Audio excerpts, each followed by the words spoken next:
Yeah, that doesn't look good. I'm in a British literature class, and in my British literature class, my English teacher, she always likes to incorporate Christianity into our lessons. So I thought it'd be nice to read a poet who apparently lived during this period of the Victorians going through their whole science Christianity crisis, which was a time period. This is when Charles Darwin also made his discoveries, and he published his books, Origin of Species. If you haven't read it, you should. It's an amazing book. I'm reading it myself. It's a good species. Yes, we're a great species. It's a great book. You should read it. But this was all that was coming out. Other scientists were coming out with their views and their findings and everything. So this is Matthew Arnold's take on... This is his take on it.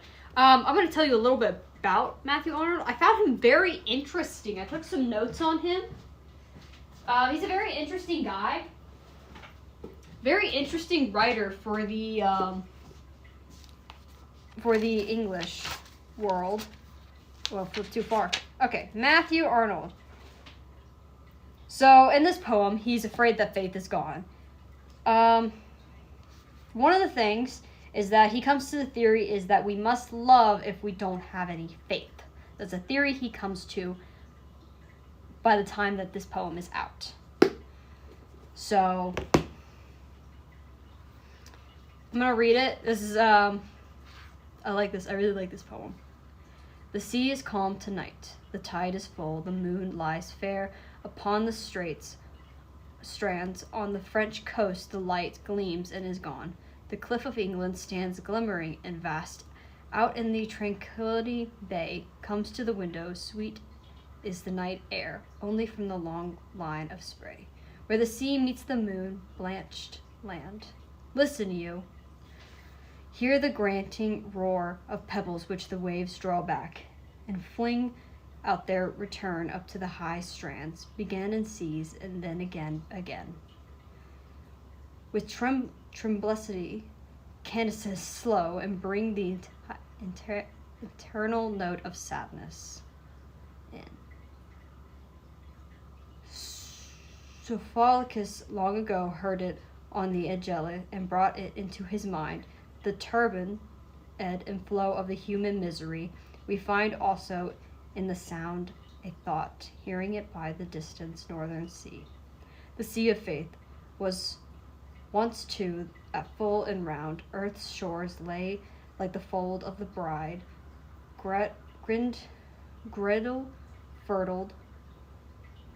But now I only hear its meliacal long withdrawals roars, retaining to the breath of the night wind. Down the vast edge near the naked shingles of the world.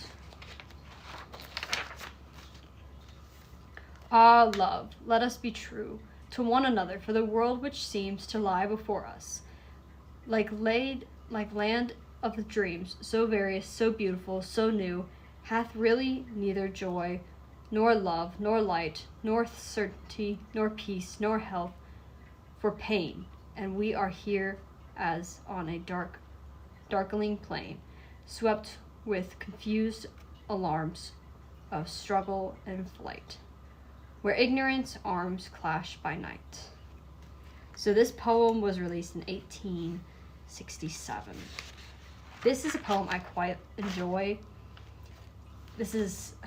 I liked it when I heard it. So right now Matthew's kind of having a midlife crisis because Christianity is, people are like up in arms with Charles Darwin. Everyone's afraid of science right now. They don't know what's happening, and he's right now going to the beach and he is thinking, what is happening? And he's looking at it from, okay, all right. Right now, everyone's acting crazy. They're attacking each other. They're not even thinking about what the Bible says. So I really like this poem. I might go over Harp. Thomas Matthew. Okay, Thomas Matthew. I'm getting off track. I took notes on him because he's also an interesting writer. All right, Thomas Matthew.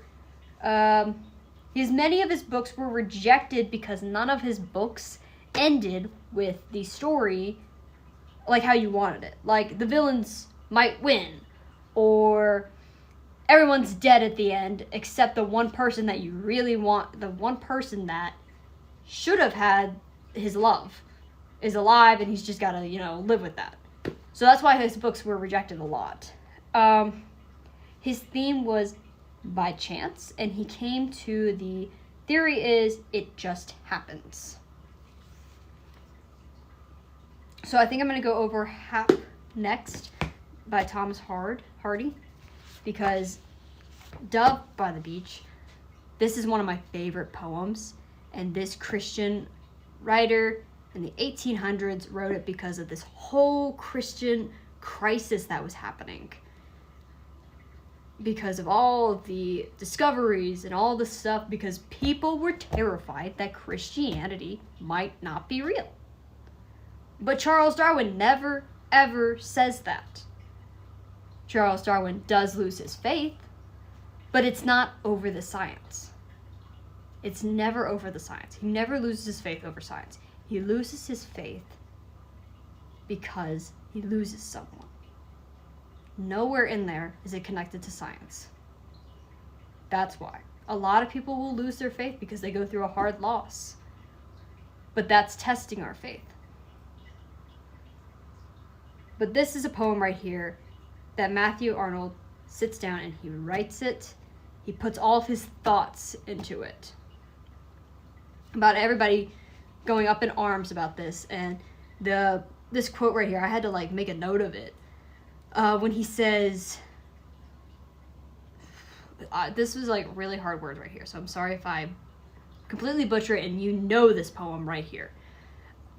Sophocles long ago heard it on the Aegle, and it brought into his mind the turbulence, ebb and flow of human misery. We find also in the sound a thought, hearing it by this distant northern sea. The note, the heard, and what he's referring to it as it, this is the note of sadness. Matthew's very upset, so he's just sitting at the beach thinking. He's sitting at, a lot of people always say, he's sitting at Dover's Beach. And this is just a poem I really like. And again, my notes with Matthew. It's funny that his name's Matthew, and one of the disciples was Matthew. Sorry. It's not even that funny.